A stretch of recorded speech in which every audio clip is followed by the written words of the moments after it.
Niat melepas penat dengan mendaki Gunung Ciremai di Majalengka, 5 orang pendaki justru mendapat teror yang tak terduga. Kala itu, Yufi beserta 4 kawannya yang berasal dari Cirebon berangkat dari daerah asalnya menuju Gunung Ciremai pada tahun 2019 lalu. Halo cuy, balik lagi bersama saya Bawan Sahabat di channel Wancong 17, sebuah channel yang senang sekali menceritakan pengalaman horor seseorang. Di episode kali ini, saya akan menceritakan kisah Yufi beserta 4 temannya yang diteror makhluk gaib saat mendaki Gunung Ciremai. Tapi sebelum ke ceritanya, kalian jangan lupa untuk subscribe channel ini supaya makin berkembang. Kalau sudah subscribe, kita lanjut ke ceritanya. 5 orang ini berangkat dari Cirebon pada Sabtu pukul 16.30 dan tiba di lokasi mereka akan camping sekitar pukul 18.30. Setibanya di tempat, Yufi dan teman-temannya tersebut menyewa tenda yang akan mereka gunakan untuk berkemah. Lalu, pada pukul 21 waktu Indonesia Barat, Yufi dan teman-temannya selesai mendirikan tenda dan berniat untuk beristirahat. Ketika asik bermain gitar di tenda, Yufi dan teman-temannya merasa kedinginan. Dan Yufi serta seorang temannya mencari kayu ke area hutan jati untuk dijadikan api unggun. Gangguan awal muncul. Masing-masing dari mereka mendengar suara burung dan suara mirip pria berdehem. Namun, gangguan itu mereka anggap biasa saja. Malam pertama camping, semua berjalan normal. Hingga hari kedua, Yufi dan teman-temannya kembali mencari kayu untuk dibuat api unggun sekitar pukul 18.30. Di tengah rindangnya pohon jati, Yufi melihat ada suatu area bertuliskan dilarang masuk.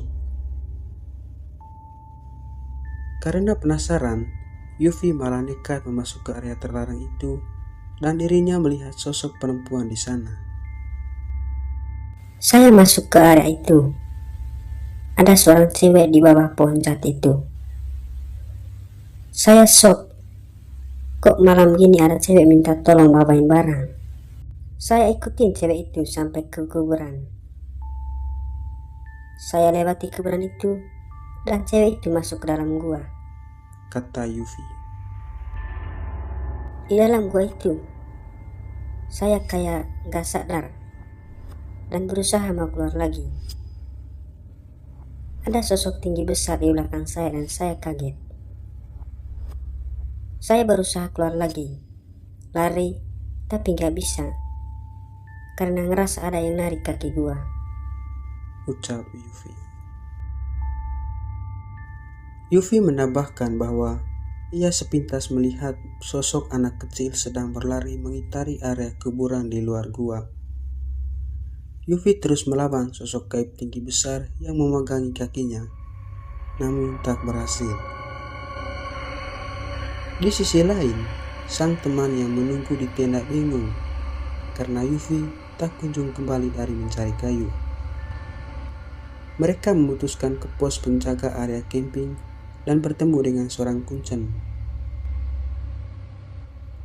Akhirnya, saya ditemuin posisi gak sadar, sekitar 20 meter di dekat kuburan itu. Saya langsung diminumin air dari kuncen dan sadar.